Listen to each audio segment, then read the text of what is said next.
सुप्रभात बच्चों, कैसे हैं आप सब। उम्मीद करती हूँ आप सब अच्छे होंगे। तो बच्चों, पिछली कक्षा में हमने पढ़ा था भाषा के बारे में। तो आज की कक्षा में हम पढ़ने वाले हैं अध्याय नंबर 2, जिसका शीर्षक है संज्ञा। तो इस अध्याय में हम संज्ञा के बारे में पढ़ेंगे।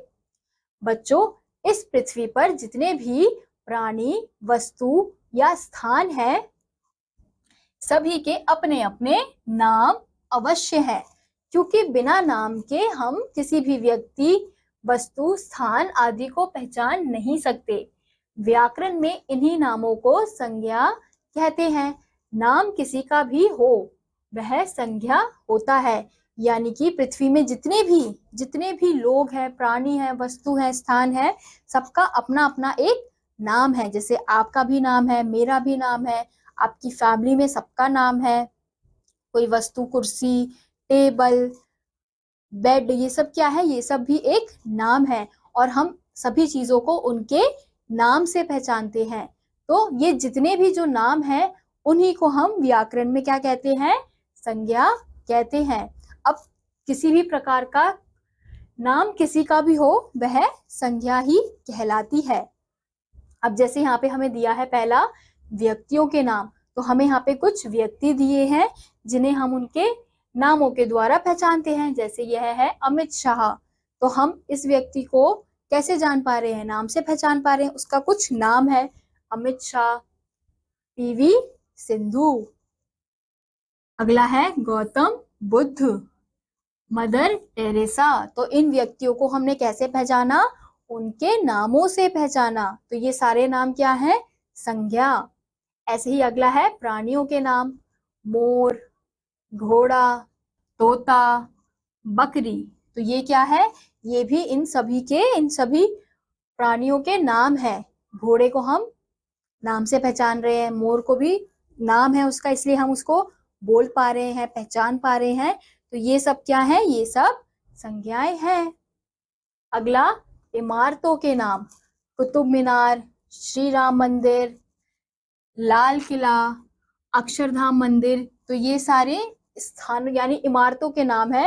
ये अलग अलग इमारतें हैं, इन सबका अपना अपना एक नाम है। तो इसी के द्वारा हम इन्हें पहचानते हैं। तो यह भी संज्ञा है। अब यहाँ पे है वस्तुओं के नाम, कुर्सी, पेड़, कार, स्कूटर। ये भी क्या है? ये नाम भी संज्ञा है। ऐसे ही है स्थानों के नाम, प्रयागराज, पाक, मुंबई, चिड़ियाघर। ये क्या है? ये स्थानों के नाम है, तो इसे भी संज्ञा कहेंगे। अब अगला है भावों के नाम। भाव यानी कि जिसे हम महसूस करते हैं, जिसका कोई वैसा, इन भावों के नाम को भी जिन्हें हम महसूस करते हैं उसे भी संज्ञा कहते हैं। जैसे हम हंसते हैं, रोते हैं, ये क्या है? ये हमारे भाव है, हमारी फीलिंग्स है। तो इनके भी कुछ ना कुछ नाम है, तो यह भी संज्ञा है। अब जैसे यहाँ दे रखा है प्रेम, निराशा, प्रसन्नता यानी कि खुश होना, क्रोध यानी कि गुस्सा आना। तो ये सारी क्या है? ये सारे हमारी फीलिंग्स, हमारे भाव है जिन्हें हम फील करते हैं, महसूस करते हैं। तो इनके भी नाम है, तो इनके नामों को भी संज्ञा कहेंगे। अब अगला है अवस्थाओं के नाम। अब हमारे जीवन में अलग अलग अवस्थाएं होती हैं, जैसे जवानी, बुढ़ापा, लंबाई, ऊंचाई। तो कोई चीज लंबी है तो वो भी एक नाम है ना, कि ये चीज लंबी है। कोई चीज छोटी है, वो भी नाम है। कोई चीज बड़ी है, वो भी नाम है। हम बड़ा बोल रहे हैं, छोटा बोल रहे हैं, तो ये सारी क्या है? ये सारी चीजें अवस्थाएं हैं। जवानी, अब जवानी किसी व्यक्ति का नाम नहीं, लेकिन ये भी एक अवस्था है कि जब हम जवान होते हैं तो वो क्या कहलाता है? जवानी। तो उसका भी एक नाम है। ऐसे ही बुढ़ापा, लंबाई, ऊंचाई, तो ये क्या है? ये सारी चीजें अवस्थाएं हैं, तो इनके भी नाम है। तो इनके नामों को भी संज्ञा कहा जा सकता है। इस प्रकार हम कह सकते हैं कि किसी व्यक्ति, प्राणी, वस्तु, स्थान, भाव या अवस्था के नाम को संज्ञा कहते हैं। तो यानी कि अभी हमने जितने भी नाम देखे, अलग अलग प्रकार के नाम थे। किसी कोई वस्तु का नाम था, कोई स्थान का नाम था, कोई व्यक्ति का नाम था, कोई भाव का नाम था, कोई इमारतों का नाम था। लेकिन ये सब क्या थे? सब के नाम थे। तो इन सभी नामों को हम क्या कहते हैं? संज्ञा कहते हैं। अब है संज्ञा के भेद। संज्ञा के मुख्य 3 भेद हैं। कौन कौन से? जातिवाचक, व्यक्तिवाचक और भाववाचक संज्ञा। सबसे पहले हम पढ़ेंगे जातिवाचक संज्ञा के बारे में। जिस शब्द से व्यक्ति, वस्तु, स्थान आदि की संपूर्ण जाति का बोध हो उसे जातिवाचक संज्ञा कहते हैं। यानी कि हम इसमें कह सकते हैं कि जब हम किसी शब्द से व्यक्ति हो गया, वस्तु हो गया, स्थान हो गया, इन सभी की संपूर्ण जाति का बोध करा सकते हैं जिस शब्द से, उस शब्द को जातिवाचक संज्ञा कहते हैं। मनुष्य जाति के अंतर्गत सभी बालक, युवक, स्त्री, पुरुष आदि आ जाते हैं। पशु, पक्षी, शेर, कुत्ता, गाय, मोर आदि सभी अपनी अपनी जातियों या वर्गों को प्रकट करते हैं, अतः ये जातिवाचक संज्ञा है। यानी कि अगर हम मनुष्य की बात करें तो मनुष्य में सब आ जाएंगे। अब बालक क्या है? बालक भी मनुष्य है। युवक, जवान जो लोग होते हैं वो भी क्या है? वो भी मनुष्य है। स्त्री, कोई औरत है, स्त्री है, वो भी क्या है? मनुष्य है। पुरुष, वो भी मनुष्य है। तो ये किसको, जो मनुष्य शब्द है वो किस जाति को? इन सभी जातियों का बोध करा रहा है। ऐसी पशु, पक्षी, शेर, कुत्ता, गाय, मोर आदि सभी अपनी अपनी जातियों या वर्गों को प्रकट करते हैं। तो इसी को क्या कहते हैं? इसी को जातिवाचक संज्ञा कहते हैं। यानी कि जिससे एक जाति का पता चल रहा है उनको हम जातिवाचक संज्ञा कहते हैं। अब यहाँ पे हमें कुछ दिया हुआ है। क्या आप जानते हैं सभी वस्तुएं जातिवाचक संज्ञा के अंतर्गत आती हैं? यानी कि जितनी भी वस्तुएं नामक चीजें, जैसे कुर्सी हो गया, सोफा हो गया, पंखा हो गया, लाइट हो गया, एसी हो गया, कूलर हो गया, ये सब चीजें क्या है? ये सारी चीजें वस्तुएं हैं। तो ये सभी किस में आती है? ये सभी जातिवाचक संज्ञा में आती हैं। अब दूसरा है व्यक्तिवाचक संज्ञा। जिस शब्द से किसी विशेष व्यक्ति, स्थान या वस्तु का बोध हो उसे व्यक्तिवाचक संज्ञा कहते हैं। अब जैसे हमने ऊपर पढ़ा उसमें एक जाति का बोध हो रहा था, लेकिन अब यहाँ पे क्या है? अब यहाँ पे विशेष, यानी कि पर्टिकुलर किसी एक पर्सन के बारे में बात हो रही है, एक व्यक्ति के बारे में। यानी कि विशेष व्यक्ति, स्थान और वस्तु का बोध हो उस शब्द को हम व्यक्तिवाचक संज्ञा कहते हैं। अब जैसे गंगा, गंगा क्या है? नदी है। अब नदियां तो बहुत सारी हैं, लेकिन यहाँ पे गंगा जो नाम की नदी है वो एक ही है।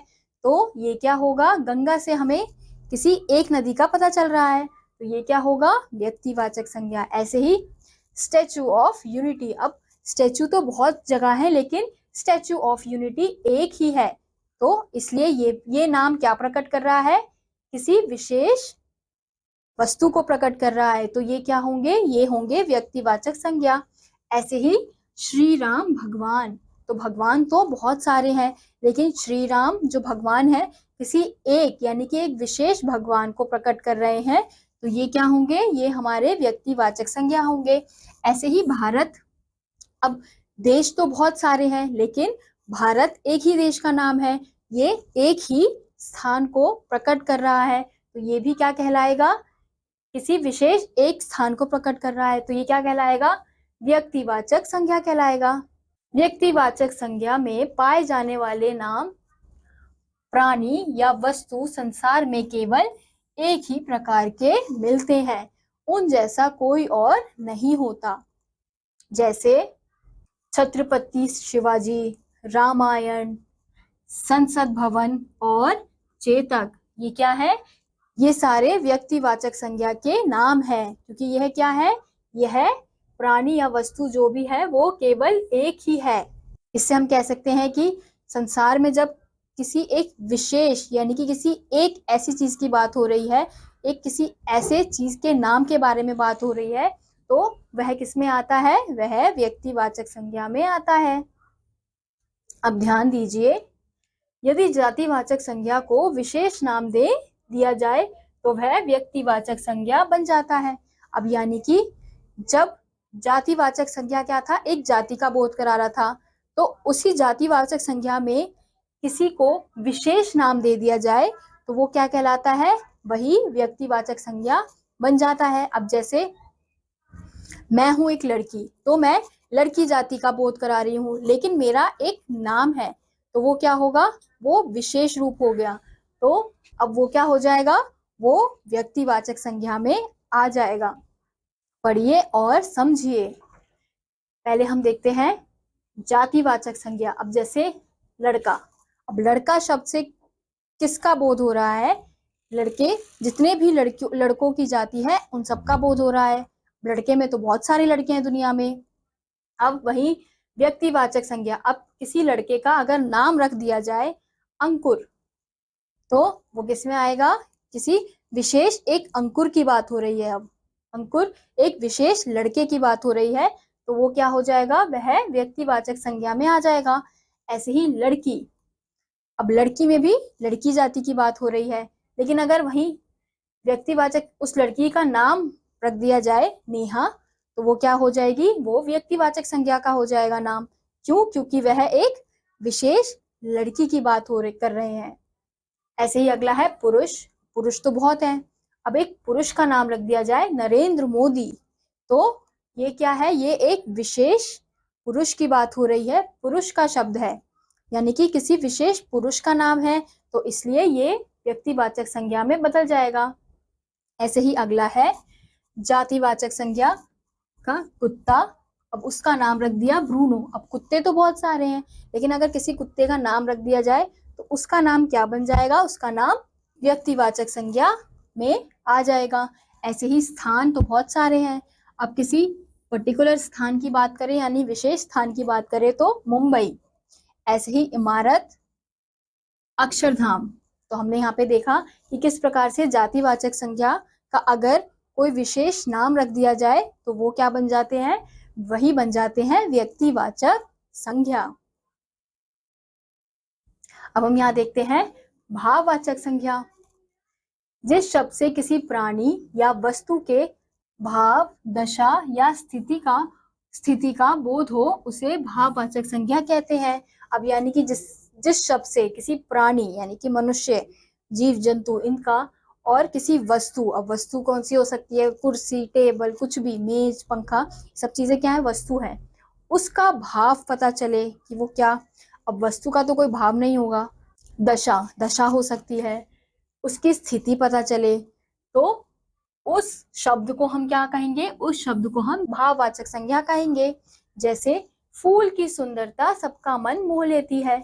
अब फूल क्या हो गया, फूल एक वस्तु हो गया, तो उसकी सुंदरता, तो ये सुंदरता शब्द क्या कर रहा है, उसकी विशेषता बता रहा है, यानी कि उसकी स्थिति बता रहा है कि वो कैसा है। ऐसे ही अगला है गरीबों पर दया करनी चाहिए। अब गरीब क्या हो गए, प्राणी हो गए, दया क्या हो गई, उसकी स्थिति हो गई कि वो कैसा है, कि उस पे दया करनी चाहिए।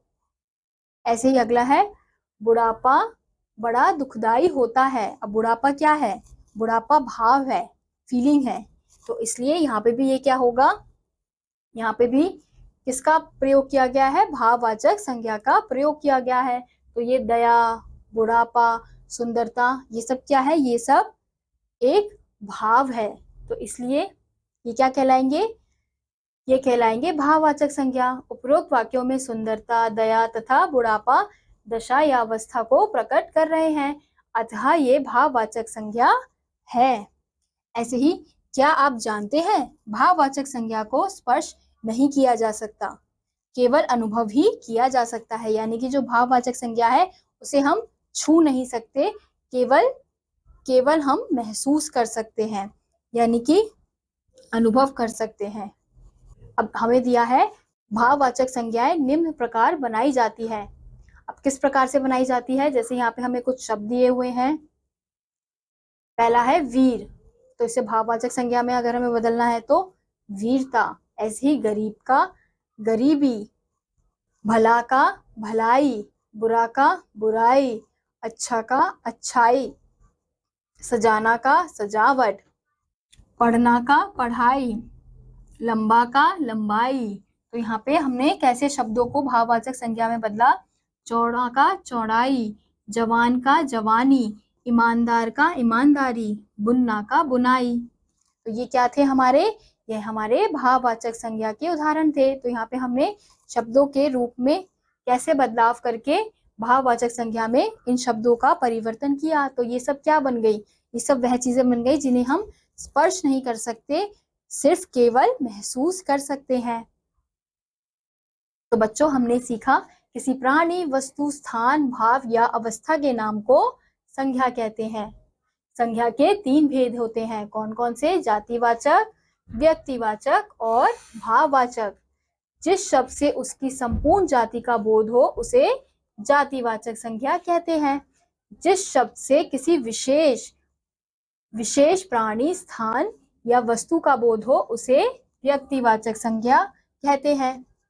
जिस शब्द से किसी प्राणी या वस्तु के भाव या अवस्था का बोध हो उसे भाववाचक संज्ञा कहते हैं। इसी के साथ बच्चों आज का यह अध्याय यहीं समाप्त होता है। उम्मीद करती हूँ आपको यह अध्याय समझ आया होगा। मैं आपसे मिलूंगी अगली वीडियो में, तब तक के लिए नमस्कार।